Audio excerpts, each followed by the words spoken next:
While it is the seller who prepares the TDS is delivered to the buyer by the agent who directly receives the purchase agreement offer from the buyer.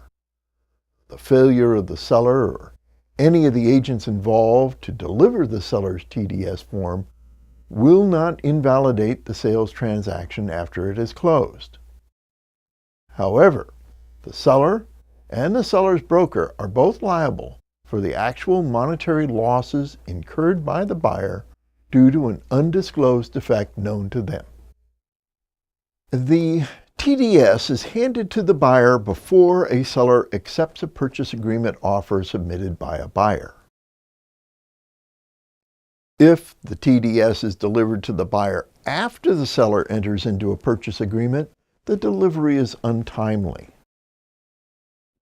When this occurs, the buyer may cancel the purchase agreement on discovery of undisclosed defects known to the seller or the seller's agent and unknown and unobserved by the buyer or the buyer's agent prior to acceptance.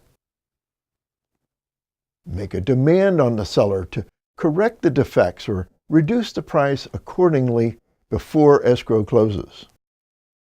Or they can close the escrow and make a demand on the seller for the cost to cure the defects.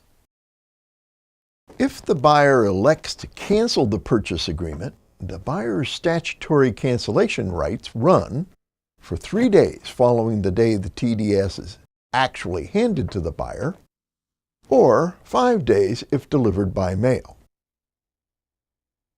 As a practical matter, the TDS is to be delivered to a prospective buyer as soon as practicable on the commencement of negotiations.